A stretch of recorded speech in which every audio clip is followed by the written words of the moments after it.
últimamente ha habido mucha jurisprudencia, por suerte, de cuotas alimentarias que subsidiariamente y no habiendo sido cumplidas por los obligados principales, en estos casos el progenitor o progenitora, pasan a los tíos. A ver, esto es muy novedoso porque no era algo muy recurrente, es muy de ahora. Generalmente a quienes subsidiariamente se les requería lo que es la cuota alimentaria es los abuelos, que obviamente sigue estando hoy por hoy en la jurisprudencia, pero lo novedoso hoy es que los tribunales aceptan y permiten que, no habiendo sido cumplida la obligación principal por quien tiene que cumplirlo, se puede ir contra los tíos. A ver, hay que diferenciar y ver el caso en particular, porque muchas veces sucede que vienen a la oficina y te dicen, no, yo quiero la cuota alimentaria de mi vecina que cobra tanto y que es buenísima, y en realidad hay que ver el caso en particular, hay que ver las necesidades del alimentado, las posibilidades del alimentante. Hay que ver cuánto tiempo pasa el menor en cada casa. Hay que ver el cuidado que aporta cada progenitor. Hay que ver si en ambas casas se pueden cubrir las mismas necesidades, o si en una de las casas no está a lo mejor cubriendo todas las necesidades como en la otra. O sea, es muy particular lo que es alimentos en este caso. Si estamos en un supuesto, no siempre, a ver, la obligación pesa siempre sobre ambos progenitores, sí, pero hay que ver, digamos, si... a ver, hay que ver el caso en particular, hay que ver si en ambas casas tienen cubiertas las mismas necesidades y si ambos padres pasan el mismo tiempo, porque no siempre se da lugar a la cuota alimentaria, no siempre. Si en ambas casas tienen satisfechas las mismas necesidades y demás, y ambos padres cuidan de igual manera a sus hijos y pasan prácticamente el mismo tiempo, la verdad que una cuota alimentaria no siempre, digamos, es procedente. Esto también es importante destacarlo. Bueno, ok, hay que tener en cuenta qué gastos, primero que nada, lo que uno hace en la consulta, qué gasto tiene el menor. A ver, de alimentación, pagas un alquiler, cuánto pagas en comida, en vestimenta, en esparcimiento, porque el esparcimiento también es tenido en cuenta como una cuestión de necesidad y cuestión básica afrontar y asumir. Salud. Hay que sumar todos estos gastos que tiene mensualmente y ver, a ver, cuánto conlleva, cuánto gasto, digamos, te genera a vos como progenitora que está haciendo cargo. 600.000 pesos, más o menos, aproximadamente, hice una cuenta. Ok. Después hay que proceder a ver en qué condiciones está, en este caso, el progenitor. Hay que ver, a ver, empezamos a hacer un análisis, tiene recibo de sueldo, trabaja en negro, cómo podemos hacer, a ver cuánto es lo que se puede abonar, cuánto es, si tiene un recibo de sueldo, cuánto es el valor. Y ahí se empieza a estudiar, se empieza a analizar.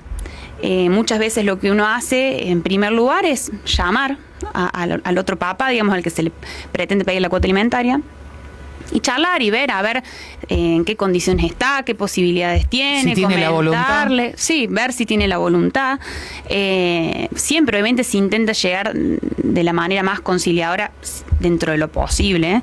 No me di cuenta, pasaron los años, pero tengo la voluntad de que nos sentemos a charlar y hagamos un acuerdo extrajudicial.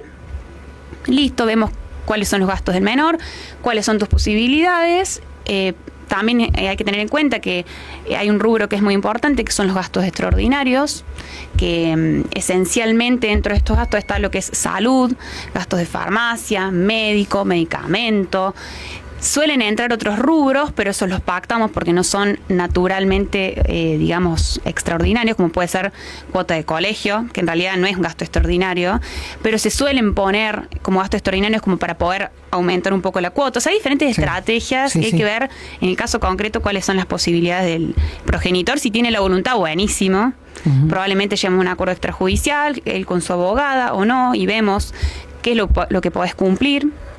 Y bueno, si ya en esa vía no se puede, vamos a la instancia judicial, que también es importante destacar que en lo que es Córdoba Capital y zona de Río Cuarto, es decir, hasta Deza, porque lo que es parece ya Villa María. Qué amplio es el tema de la cuota alimentaria. Sí, sumamente amplio. Bueno, es decir, vos vas a la farmacia a comprar un medicamento que no te cubre la mutual, si tenés la suerte de tener mutual y que te cubra, bueno, ese valor que tuviste que pagar extra se pasa un recibo 50 y 50, claro, generalmente. O tuve que ir al médico y no me cubre la mutual. A ver, con la situación económica que todos sabemos que tiene, porque encima, bueno, en un pueblo, viste, es bastante fácil corroborar. Se sabe todo. Pero bueno, en el caso que no haya voluntad y demás, generalmente en lo que es la parte judicial se oficia, es un momento de mucho trabajo, digamos, para el abogado y también para la parte, en donde uno buscar las oficia, pruebas, claro. en donde uno manda oficia a lo que es la empresa, a FIP y a todas las entidades, y se busca de esa manera poder, digamos, ver cuál es la realidad económica de la persona. Sí.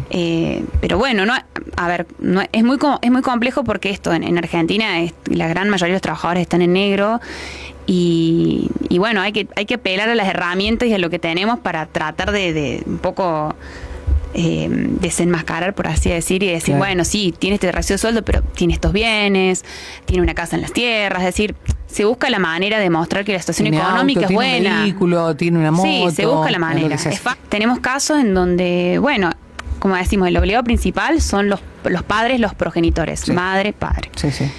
Cuando se solicita, digamos, este cumplimiento de manera extrajudicial, no sucede nada. De manera judicial se logra fijar.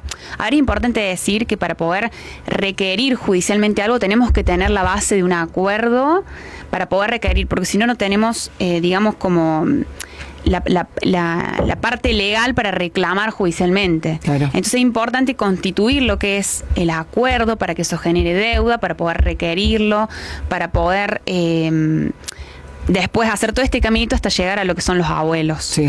Entonces, una vez tenido un acuerdo, ya sea de manera extrajudicial y homologado o judicial, en donde tanto las partes se comprometieron o el juez estableció un porcentaje que tiene que pagar, vamos a suponer, un progenitor, y no cumple, y pasa un mes y no cumple, y pasa 2 meses y no cumplen, 3 meses, con ese incumplimiento nosotros, acreditándolo, podemos recién ahí ir a requerir a lo que son los abuelos. Primero, el obligado principal tiene que incumplir, no es que nosotros, listo, sabemos que no va a cumplir, voy contra los abuelos, no. Primero tenemos que acreditar, mira, está fijada la cuota alimentaria con este porcentaje y no, pasó un mes y no cumplió, 2 meses no cumplió, 3 meses no cumplió. Muy restrictivo a la hora de fijarnos un porcentaje que tenga que pagar los abuelos, porque ellos también son considerados sujetos vulnerables, ¿no? Sí. Con las cuotas, con lo que son las jubilaciones y los porcentajes bajos que cobran, eso es tenido en cuenta también. Si el abuelo, cobra una jubilación, lamentablemente el juez no nos va a fijar un porcentaje altísimo, porque sí, se entiende que con eso vive, digamos. Claro, sí, entonces, bueno, siempre es muy restrictivo, es un porcentaje bien, mucho menor del que le fijaría al progenitor, al papá, sí, en este caso, sí, en este supuesto. Entendido. Eso también, ¿Y en pero qué bueno. momento decae sobre el tío? O sea, ¿cuál es la...? Es excepcional. Ah. Como te digo, no hay muchos casos. Recién ahora la jurisprudencia está empezando, está en auge esto de decir, bueno, vamos contra los tíos, se admite. Puntualmente cuando no se ha podido cumplimentar respecto del obligado principal. Es importante tener en cuenta una normativa que hay un artículo que es el 537 del Código Civil y Comercial, que básicamente nos establece o dice, nos da la posibilidad de lo que es el cobro de alimentos de manera subsidiaria lo que son los ascendentes, en este caso los abuelos. Básicamente el tribunal ha ido entendiendo, o en la jurisprudencia ha quedado denotado el criterio del tribunal, que esta norma es enunciativa y no taxativa. Y esto es re importante, porque si fuese taxativa, nosotros nos quedamos con la posibilidad solamente de poder reclamar a, digamos, los parientes en línea recta, ascendentes, descendentes, abuelos. Sí. Si fuera taxativo, es lo que dice la norma, es, digamos, restrictivo, y es eso.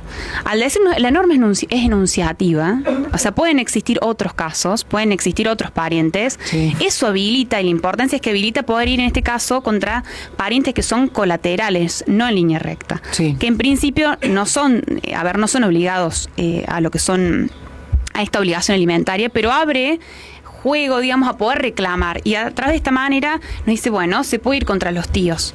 Es muy restrictivo el porcentaje. Acá el caso que yo traje estableció el 15% de sus ingresos. Contra un progenitor generalmente se puede llegar a establecer entre un 25 y un 35%, o sea, bien, es bastante menor. No importa, pero hay... Pero existe, sí. Bien, sí, existe. Hay un montón de casos que cuando uno ve las noticias últimamente, contra el tío, contra la tía, y bueno, entiendo que para el familiar es retroactivo, Es retroactivo, o sea, se paga con intereses. Si hay un juicio, sí, al momento de llegar, digamos, al momento de tener sentencia, sí. Listo.